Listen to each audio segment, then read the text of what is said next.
بھارت کے جوہری اثاثے غیر محفوظ، سیکیورٹی پر بڑا سوالیہ نشان۔ سب سے بڑے بھارتی جوہری پاور پلانٹ کا حساس ڈیٹا ڈارک ویب پر لیک۔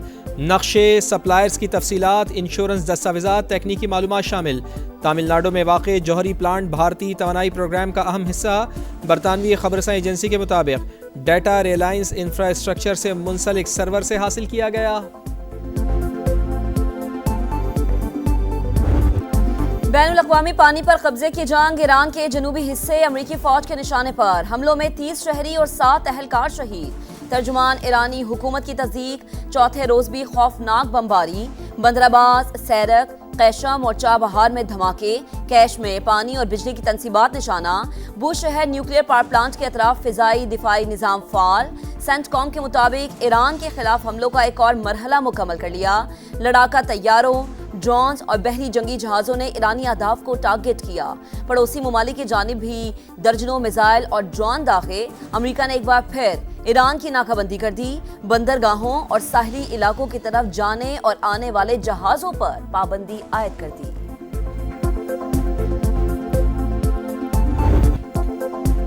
ایران کا آپریشن نصر 2 6 مرحلوں میں جوابی وار۔ اردن کے ازرق ایئر بیس پر حملے۔ سرکاری ٹی وی نے ویڈیو جاری کر دی۔ بحرین میں امریکی 5th فلیٹ کے کمانڈ، ایندھن اور ساز و سامان کی تنصیبات تباہ کرنے کا دعویٰ۔ کویت میں امریکی فوجی لاجسٹک اور سپورٹ سینٹر کو ہدف بنایا۔ امریکی اڈوں کے خلاف ڈرون آپریشنز حتمی فتح یہاں تک جاری رہیں گے۔ آبنائے ہرمز امریکہ کی شرارتوں کے خاتمے تک بند رہے گی۔ خطے سے گیس اور تیل باہر جانے نہیں دیا جائے گا۔ ترجمان پاسداران انقلاب کا اعلان۔ ایران نے معاہدہ نہ کیا تو اگلا ہفتہ انتہائی ہولناک ہوگا۔ ٹرمپ کی بجلی گھر اور پل اڑانے کی دھمکی۔ ڈیل نہ کی تو بھرپور حملے ہوں گے۔ سلسلہ تب رکے گا جب وہ میز پر بیٹھیں گے۔ امریکی صدر کا فاکس نیوز کو انٹرویو۔ منگل کو ایران کے ساتھ مذاکرات کا اعتراف کرتے ہوئے کہا، اوباما اور میری ڈیل میں زمین آسمان کا فرق ہے۔ تہران کے پاس جنگ لڑنے کی صلاحیت باقی ہے، لیکن یہ بہت زیادہ نہیں۔ مذاکرات کا واحد مؤثر راستہ فوجی دباؤ۔ ہم ایک پہاڑی مقام کی نگرانی کر رہے ہیں۔ ایران نے کوئی قدم اٹھایا تو فوری جواب دیں گے۔ ٹرمپ نے خلیجی ممالک کے لیے آبنائے ہرمز پر 20% فیس کی شرط واپس لے لی۔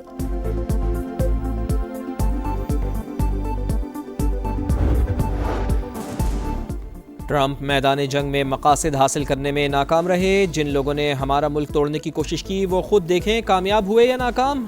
امریکی صدر کے بیان پر مسعود پزشکیان کا رد عمل۔ ایرانی صدر نے کہا، ہم اپنے ملک کے ایک ایک انچ کا دفاع کریں گے۔ نائب وزیر خارجہ کاظم غریب آبادی بولے، امریکہ نے دوبارہ بحری ناکہ بندی کر کے معاہدہ مکمل طور پر ختم کر دیا۔ فوجی حملے اور ناکہ بندی ہمیں مجبور نہیں کر سکتے۔ امریکہ کا ایران پر بڑا معاشی حملہ، 50 ایرانی کمپنیز اور شخصیات پر پابندیاں عائد۔ محکمہ خارجہ کے مطابق کمپنیز، شخصیات اور آئل ٹینکرز کا تعلق محمد حسین شمخانی نیٹ ورک سے ہے۔ نیٹ ورک ایرانی تیل کی غیر قانونی تجارت میں ملوث ہے۔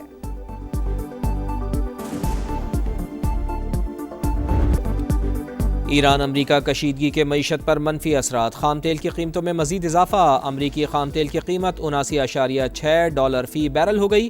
برینٹ کروڈ آئل بھی $85.60 پر ٹریڈ۔ قومی سلامتی کے اداروں کے خلاف متنازع بیان۔ ایڈیشنل سیشن جج گجرانوالہ نے مولانا فضل الرحمان کو 28 جولائی کو طلب کر لیا۔ لاہور کی سیشن عدالت میں بھی سربراہ JUI کے خلاف اندراجی مقدمے کی درخواست۔ عدالت نے ڈائریکٹر NCCIE سے جواب طلب کر لیا۔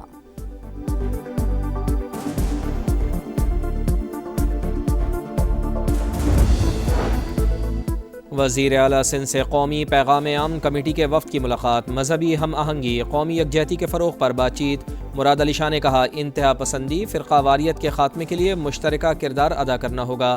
سندھ حکومت بین المذاہب ہم آہنگی کے لیے مکمل تعاون جاری رکھے گی۔ شرجیل انعام میمن بولے، آج ممبر اور مسجد سے اتحاد اور یگانگت کا پیغام جانا چاہیے۔ پاک فوج کی قربانیوں کو سیاست کی نظر نہ کیا جائے۔ سیاستدانوں کو قومی سلامتی کے اداروں پر سیاست کا کوئی حق نہیں۔ فتنہ الہندوستان اور فتنہ الخارج کی پشت پناہی کرنے والوں کا خاتمہ ضروری۔ اپنی فوج کے ساتھ کھڑے ہیں۔ علماء کرام کا 2 ٹوک اعلان۔ علامہ طاہر اشرفی نے کہا کہ پیسوں سے بیٹے نہیں تولے جاتے۔ وطن عزیز کی سلامتی اور استحکام پر کوئی سمجھوتا نہیں ہوگا۔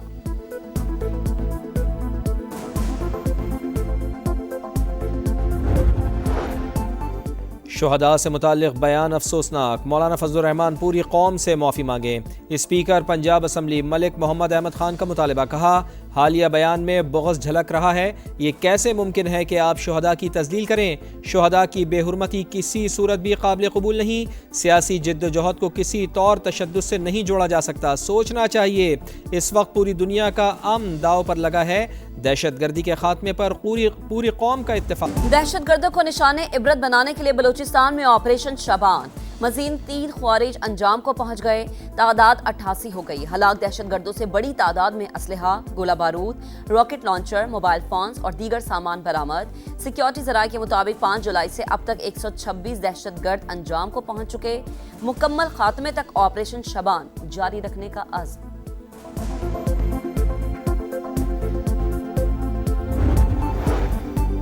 وزیر اعظم سے chairman N D M A lieutenant general Inam Haider ملک کی ملاقات۔ شہباز شریف کی مونسون بارشوں کے دوران صوبوں اور اداروں میں روابط بہتر بنانے کی ہدایت، کہا صوبائی حکومتوں اور ڈیزاسٹر مینجمنٹ اتھارٹیز میں تعاون ناگزیر ہے۔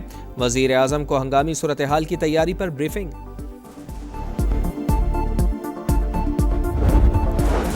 اٹک میں کامرا کے قریب تیز رفتار ڈمپر کی ٹکر سے موٹر وے پولیس آفیسر جاں بحق، ڈرائیور فرار، شناخت ہو گئی۔ گرفتاری کے لیے چھاپے۔ وفاقی وزیر مواصلات عبدالعلیم خان کا گہرے دکھ کا اظہار، کہا شہید سب انسپکٹر نے فرض کی راہ میں جان کا نذرانہ پیش کیا، اہل خانہ سے مکمل تعاون کی ہدایت، حادثے کی تحقیقات کا حکم۔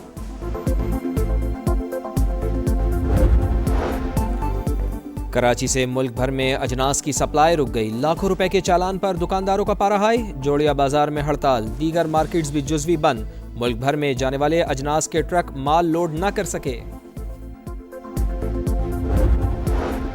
کراچی میں ڈکیتی کے دوران شہری ڈاکٹر آکاش کا قتل، 3 ملزم گرفتار، پولیس نے تکنیکی مہارت سے ملزمان کو ٹریس کیا، تفتیش کے دوران 100 سے زائد فوٹیجز جمع کی، واردات میں 2 موٹر سائیکلیں، 1 کار استعمال کی گئی۔ D I G south Asad Raza کی پریس کانفرنس، کہا تینوں گرفتار ملزمان پہلے بھی جرائم میں ملوث رہے ہیں۔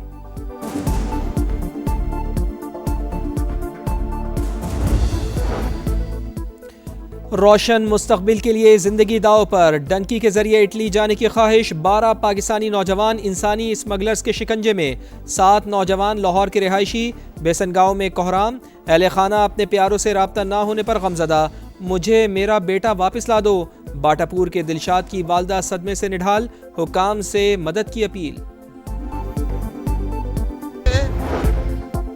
بادل پھر برسنے کو تیار، لاہور، اسلام آباد، راولپنڈی، مری، گلیات، پشاور اور دیگر علاقوں میں بارش کا امکان، کراچی سمیت سندھ کے ساحلی علاقوں میں بادل برسنے کی پیشگوئی، خضدار، یوب، بارکھان، موسیٰ خیل، کوہلو میں چند مقامات پر بارش متوقع۔